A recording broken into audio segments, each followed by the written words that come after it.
Hi, and welcome to my channel, Laura's Library Card.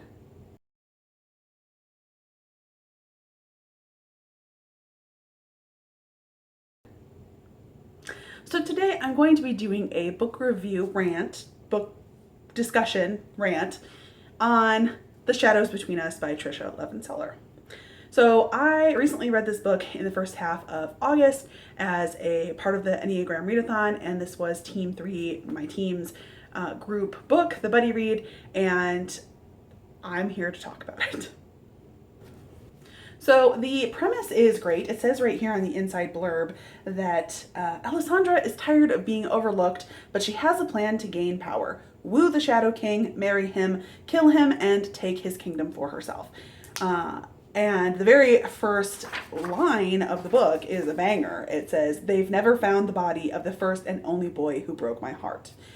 And they never will. So just based on the premise and the first page, I was very intrigued to have a ambitious, power hungry, take no prisoners kind of character. And so let's discuss.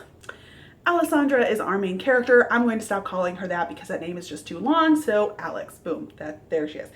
She is like 18. We find out in the first 2 chapters that when she was 15, she was with this guy and they dated for a little while or had a fling or whatever. She thought she was in love with him. He breaks up with her and she, in a fit of passion, crime of passion, she stabs him and murders him. She takes his body, stuffs it in a trunk and goes and buries it in the woods.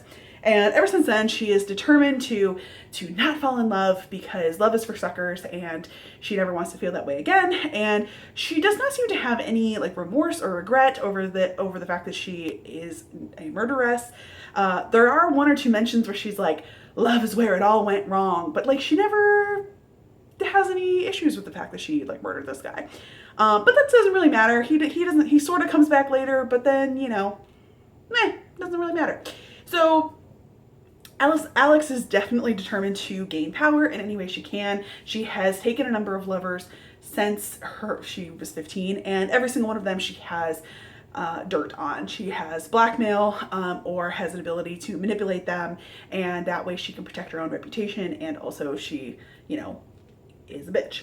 So cool, awesome. I'm like kind of on board with this. Like she is kind of a villain, like okay, and she has her sights set on the king because she wants the ultimate power.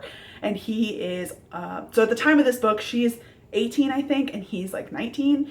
And because reasons, she hasn't been like out in society yet because of her older sister. Her older sister is this character that Alex says that she hates, and Chrysanthemum or whatever her name is like she's an idiot and she's stupid and she's beautiful, but like she also like causes problems left, right, and center. We never actually meet this character on page, but we get like 2 or 3 letters, and in each of those letters she just like kind of seems to also be very rude and not helpful, and also like stirs the pot and kind of like causes more problems for Alex. But anyway, Alex goes to the ball and she's escorted there by her father, who Alex views as like this total good for nothing, like total dope, who also like the older sister is her father's favorite. And so Alex has always felt overlooked, unappreciated, whatever. And so basically she tells her dad to like shut up and leave her alone. And she has a whole like method of how she's going to attract the king's attention. And the dad is like meddling. And so Alex proceeds to like ignore the king and then doesn't make eye contact with him. And like then eventually when he is intrigued enough to come and to talk to her and they dance together, she like kind of negs him and like makes fun of him, and then they have this dance and like it's the intensity is like there, and then the king walks away. And so Alex is kind of like, what the heck? I am literally so beautiful and awesome and wonderful. Like how could he not be dropping to his knees and like loving me already? And then never fear, as she's leaving the castle thinking that she might have failed and she's starting to like maybe have a moment of self-doubt, the king sends her a note and says, actually I'm kind of interested in you, so why don't you move into the palace so that I can get to know you? And she's like, bye dad, you're not invited, bye. So she moves into the castle, and this is where we start to meet the king, and his name is Callias. And this is the like fantasy element of this book where he has like magical abilities where he can manipulate shadows, And we find out more about that over the course of the book. That's the premise. I'm not going to get too much more into the plot because the plot is kind of all over the place. Like, Alex, basically the premise is that Alex is determined to woo the king and she wants him to fall in love with her. Obviously, she doesn't have to worry about her own heart because she's just that cold. And he needs the king needs his counselors to like kind of get off his back. And so he proposes to her that they fake date, and so that she will like be the one that he's courting, and then, you know, the council will be off his back and he can, you know, kind of proceed in safety. And she is like, that's cool, like we're gonna fake date and then he's gonna fall for me. And I'm like, okay, like I can kind of get behind this premise. And then he is busy running a kingdom. Both of them are very like classist and arrogant, and they're very like, who cares about the peasants? There's a lord something or other who he does come across as very like foppish and like kind of dull, but also I think that's just because it's from Alex's point of view. He talks all the time about like giving to the poor and like helping orphans and like saving kittens, and Alex is just like completely bored by him and is like, oh, what a terrible person to be like such a do-gooder. Blah. He's never gonna get anywhere in life.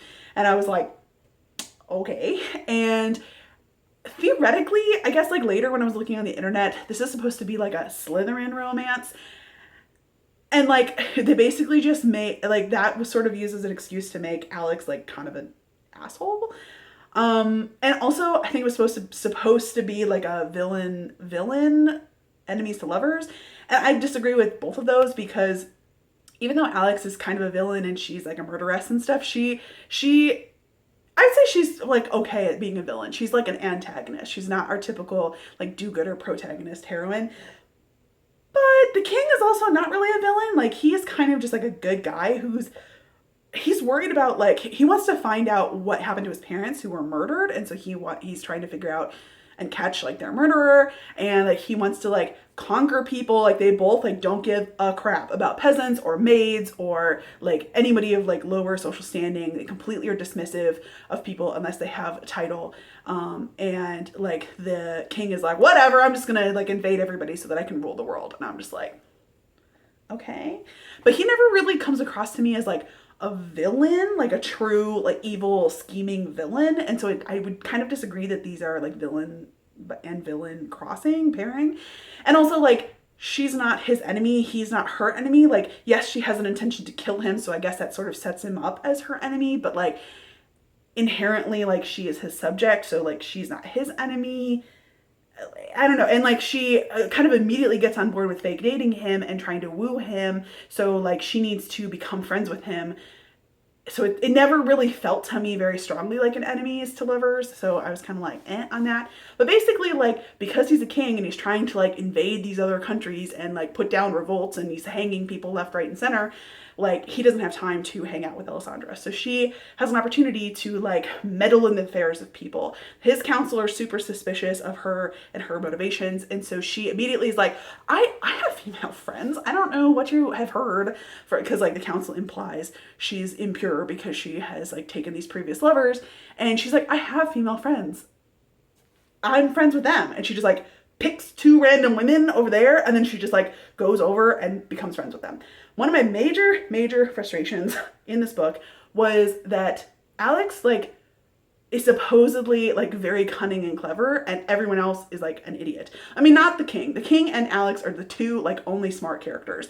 All the women are instantly interested in Alex and how she's like setting these examples, and everyone like the next day is wearing the clothes color that Alex was the day before, trying to copy her. And so everyone is just like constantly fawning over her the entire book. And she's just constantly like, I deserve it. And also like these idiots. And everyone around her does appear to be an idiot. So, I mean, I guess I kind of understand her point of view, but it was extremely frustrating to read about all these people who were so stupid. And she like barges in at one point into a council meeting with the king, and they're like, what are we gonna do about this bandit? And she's like, well, what if you did this? And everyone's like, that's a great idea. And I'm like, this is like a kind of a basic plan. Like, I mean, it's not like terribly clever, but it's not it's not like ingenious. I don't know. It's whatever.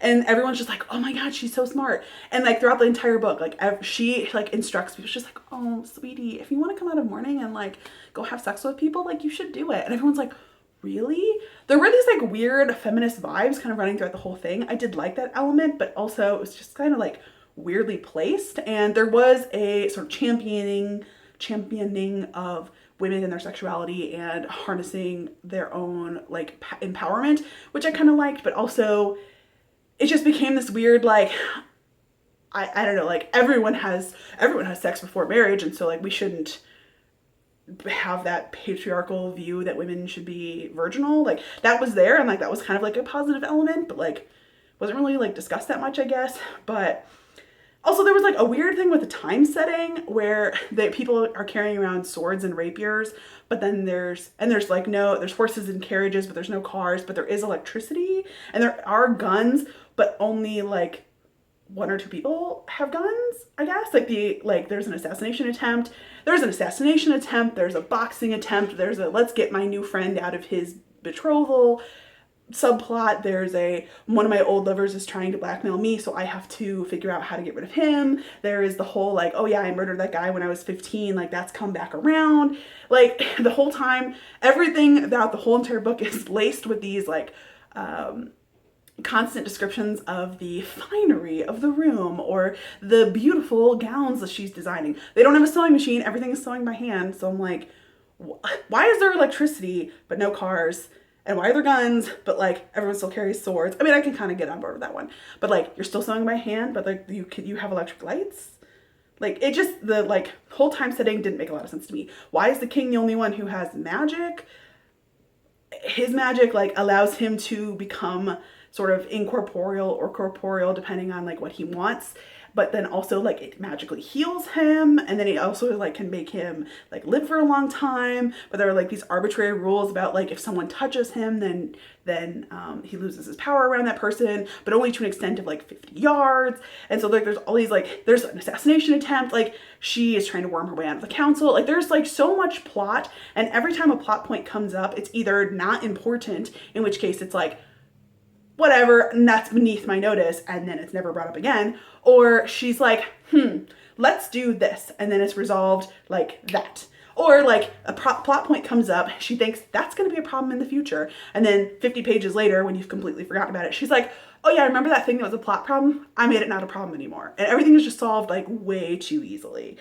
So I know this review rant was just kind of all over the place, but I did not like this book. I felt like the writing was very fast paced, but like very predictable, and it just was not original. And it started off with such a strong and interesting premise, but then it just like, because over the course of the book, obviously like the two of them fall for each other, and therefore she doesn't want to assassinate the king and take his power. Like she wants the king to love her and for them to rule together. Like I just think that could have, I mean, I guess it obviously wouldn't have been a romance, but like, I don't know. It just felt like you took like these really like interesting premise and then just kind of like left, turned, and took a normal, like kind of straightforward path.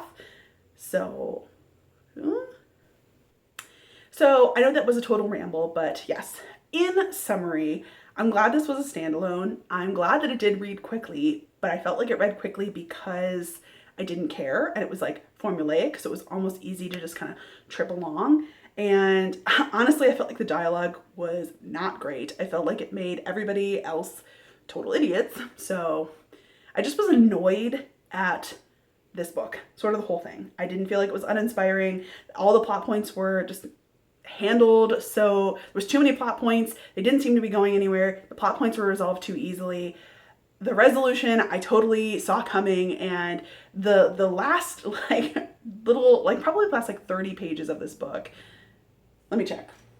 Yeah, okay, so it's like literally the last 25 pages or less, 23 pages, where like a reveal happens, and then there's sort of like the third act drama and a separation, and then a realization of like the answer. She, of course, being the only one who can actually think in this entire book, like figures it out and solves it, fixes it, like rushes back, saves the day.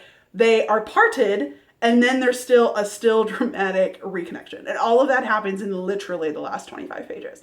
I was like, this part might have been actually more interesting to carry the plot and have some tension, and instead it was just like crammed in. It felt like the very end of the book, the author was like, and plot point cliche, plot point who cares, I'm done, the end. And I was just like, okay, like, I'm glad it's over, the end. So yeah, that's my super rambly, only vaguely spoilery review / rant on The Shadows Between Us. It does seem to be a very sort of polarizing book. I see a lot of 1 and 2 star reviews on Goodreads that bring up a lot of the same points that I have brought up here. So I just had a lot of feelings, had to get them out. Thank you for watching. Let me know if you love this book or if you read another Tricia Levenseller book, what I did or what my opinions are that are wrong. And if you have another recommendation by this author, I would love to hear it down in the comments. Thank you so much for watching, and I'll see you next time. Bye.